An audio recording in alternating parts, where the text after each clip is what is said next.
سلام دوستان، امروز اومدم بهتون یاد بدم چطوری مد بریزید و اگه چیزای خوبی داشت تو این کانال اگه حمایت کنید.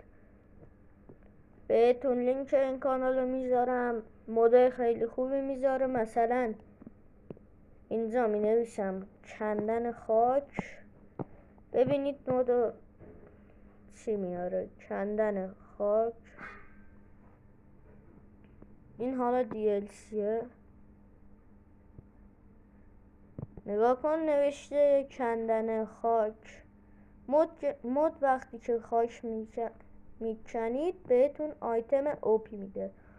حالا چطوری این مد رو دانلود کنیم و بریزیم روی موبایلمون؟ البته روی ماینکرافت موبایلمون. خب میزنیم روش تا دانلود بشه. دانلود که شد میزنیم روی این، میزنیم رو گزینه ماینکرافت و وارد ماینکرافت میشیم.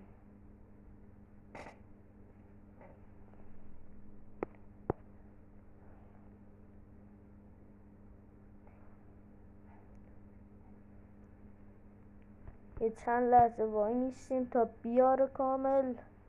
بهتون نشون بدم چطوری میتونید مد بریزید.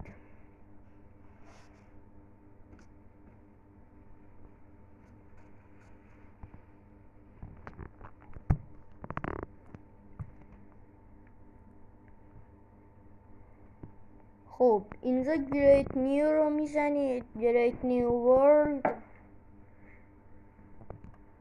بهتون بعد میگم که چطوری DLC ها رو بریزید.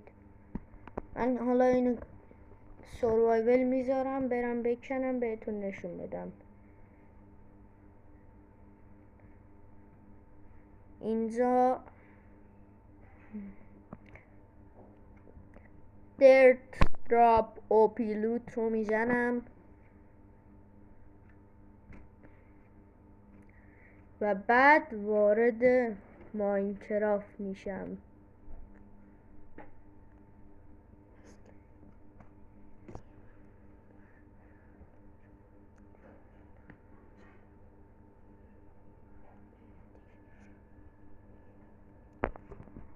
خب وایسیم بیاره بهتون نشون بدم. خاک کندن آیتم اوپی میده. همونطوری که دیدید داشتم براتون توضیح میدادم. وقتی که مپو ساختید میرید اونجا کریت نیو رو میزنید، میرید تو کریت. اونجا که علامت کریت داره رو نمیزنید، یعنی ساخت دنیا.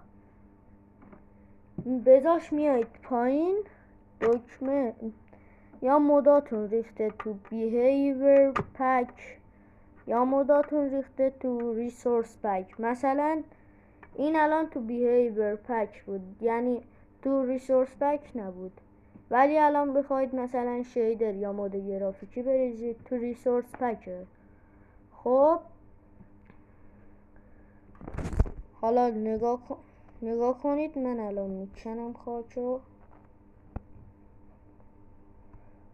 کنده شد. نگاه کنید بیل داد به اینها. نگاه کن، یه دونه اینطوری میزنم میره و یه بیل. نگاه کنید اینجا رو. من الان کلی میکنم و حالشو ببرید.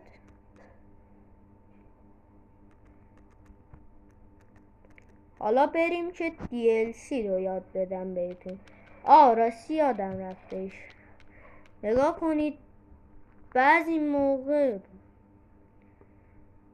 موقع که مثلا یه مودی که دوست داشتید و انتخاب میکنید ولی میبینید که نه نمیشه دو فایله، اول فایل یکشو بزنید و بیاید تو ماینکرافتتون و بعد در بیاید برید تو چیزتون، چی میگن، از دوباره در بیاید برید فایل دومو بزنید. بعدش هم دیگه هر دوتا مودها میان و دیگه میریزید و بازی میکنید. خیلی راحت. حالا بریم یاد بدیم که چطوری چیز میشه، DLC ها رو میشه ریخت. در میام، من یه DLC از قبل ریخته بودم. وقتی DLC میریزی گریت نیو رو میزنی، میای پایین. وقتی نت بازه اینا میان، ولی شما به این توجهی نکنید. بیایید پایین میبینید که این اومده. خب من میزنم روش.